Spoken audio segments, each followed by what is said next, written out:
আসসালামু আলাইকুম, শুভেচ্ছা, স্বাগতম।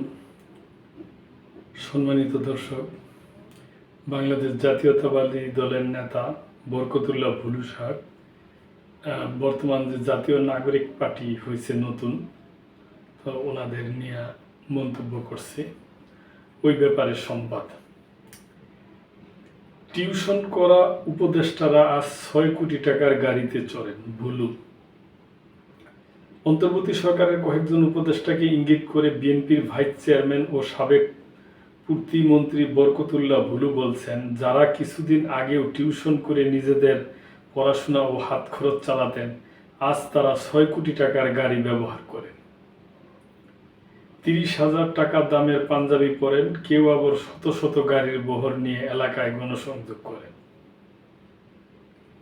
আবার কেউ কেউ কোটি কোটি টাকা ব্যয়ে ইফতার পার্টি করেন।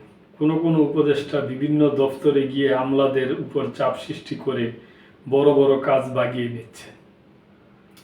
আবার কেউ বিভিন্ন দপ্তরের অযোগ্য লোকদের পদায়ন করেন। এসব অপকর্ম থেকে জাতি মুক্তি চায়। এজন্যই নির্বাচন দরকার। ছাত্র জনতার অভ্যুত্থানে বেগমগঞ্জ উপজেলার শহীদদের পরিবারের মাঝে জিয়াউর রহমান ফাউন্ডেশনের পক্ষ থেকে ঈদ উপহার সামগ্রী বিতরণের সময় তিনি এসব কথা বলেন। আজ বৃহস্পতিবার দুপুরে চৌমুহনী ব্যাংক রোডে হ্যাং আউট চাইনিজ রেস্টুরেন্টে উপহার সামগ্রী বিতরণ করা হয়।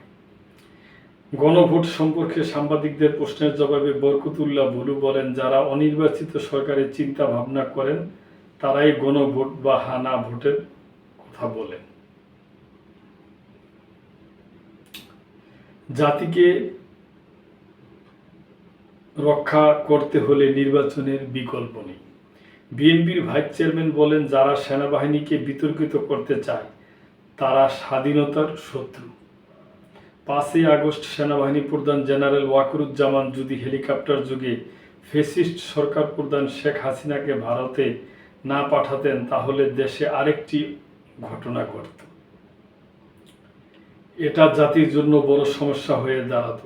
সেনাবাহিনী যুগ যুগ ধরে দেশ ও জাতির কল্যাণে কাজ করে যাচ্ছে। সেনাবাহিনীর সদস্যরা দেশের সূর্য সন্তান। বরকতুল্লাহ ভুলু বলেন, জুলাই আগস্টের অভ্যুত্থানের শহীদরা বাংলার চেতনার বাতিঘর।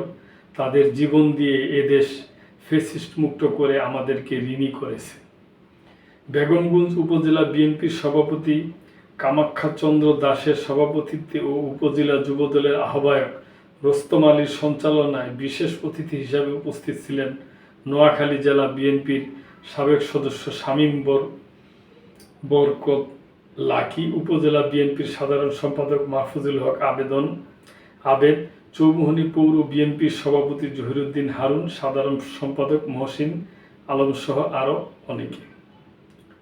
তো দর্শক, এটা বাংলাদেশ জাতীয়তাবাদী দলের নেতা বরকতুল্লাহ ভুলু সাহেব আপনার কিছু কিছু উপদেষ্টাদের নিয়ে এই সমস্ত মন্তব্য করছেন এবং উনি এই বক্তব্য দিচ্ছেন এবং এই আহ্বান করছেন।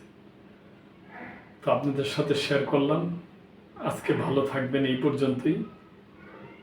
আল্লাহ হাফেজ।